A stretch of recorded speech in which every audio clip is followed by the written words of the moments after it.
नमस्कार दोस्तों, आपका मेरे चैनल ज्ञान सागर में स्वागत है। आज हम अचला एकादशी के महत्व के बारे में बात करने वाले हैं। चलिए तो शुरू करते हैं। युधिष्ठिर कहने लगे कि हे भगवान, श्रेष्ठ कृष्ण एकादशी का क्या नाम है तथा उसका महत्व क्या है, सो कृपा करके कहिए। भगवान श्री कृष्ण कहने लगे, हे राजन, यह एकादशी अचला अथवा अपरा दोनों नाम से जानी जाती है।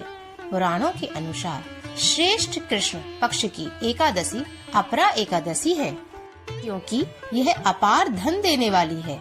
जो मनुष्य इस व्रत को करते हैं वे संसार में प्रसिद्ध हो जाते हैं। इस दिन भगवान त्रिविक्रम की पूजा की जाती है। अपरा एकादशी के व्रत के प्रभाव से ब्रह्मा हत्या, भूत योनि, दूसरे की निंदा आदि के सब पाप दूर हो जाते हैं।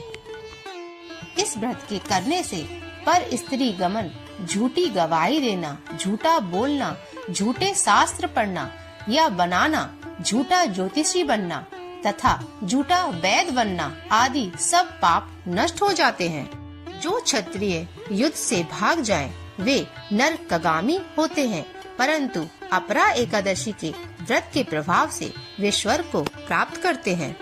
जो शिष्य गुरु से शिक्षा ग्रहण करते हैं और फिर उनकी निंदा करते हैं, वे अवश्य नरक में पड़ते हैं, मगर अपरा एकादशी के व्रत करने से वे पाप मुक्त हो जाते हैं। जो फल तीनों पुष्करों में कार्तिक पूर्णिमा को स्नान करने से या गंगा तट पर पितरों को पिंड दान करने से प्राप्त होता है, वही फल अपरा एकादशी का व्रत करने से प्राप्त होता है। मकर के सूर्य में प्रयागराज के स्नान से, शिवरात्रि का व्रत करने से, सिंह राशि के बृहस्पति में गोमती नदी के स्नान से, कुंभ में केदारनाथ के दर्शन से या बद्रीनाथ के दर्शन से, सूर्य ग्रहण में कुरुक्षेत्र के स्नान से, स्वर्ण दान करने से अथवा अद्र प्रसूता गोदान से जो फल मिलता है, वही फल अपरा एकादशी व्रत से मिलता है। यह व्रत पाप रूपी वृक्ष को काटने के लिए कुल्हाड़ी है, पाप रूपी ईंधन को जलाने के लिए अग्नि, पाप रूपी अंधकार को मिटाने के लिए सूर्य समान, मृगों को मारने के लिए सिंह के समान। अतः मनुष्य को पापों से डरते हुए इस व्रत को अवश्य करना चाहिए। अपरा एकादशी का व्रत तथा भगवान का पूजन करने से मनुष्य सब पापों से छूटकर विष्णु लोक को प्राप्त करता है। इसकी प्रचलित कथा के अनुसार प्राचीन काल में महिध्वज नामक एक धर्मात्र राजा रहता था। उसका छोटा भाई ब्रजध्वज बड़ा ही क्रूर, अधर्मी तथा अन्यायी था। वह अपने बड़े भाई से द्वेष रखता था। उस पापी ने एक दिन रात्रि में अपने बड़े भाई की हत्या करके उसकी देह को एक जंगली पीपल के नीचे गाड़ दिया। इस अकाल मृत्यु से राजा प्रेत आत्मा के रूप में उसी पीपल के पेड़ पर रहने लगा, अनेक उत्पात करने लगा। एक दिन अचानक धौम्य नामक ऋषि उधर से गुजरे। उन्होंने प्रेत को देखा और तपोबल से उसके अतीत को जान लिया।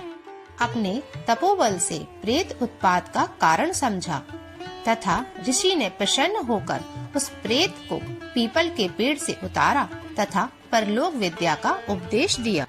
दयालु ऋषि ने राजा की प्रेत योनि से मुक्ति के लिए स्वयं ही अपरा एकादशी का व्रत किया। उसे अगति से छुड़ाने को उसका पूर्ण प्रेत को अर्पित कर।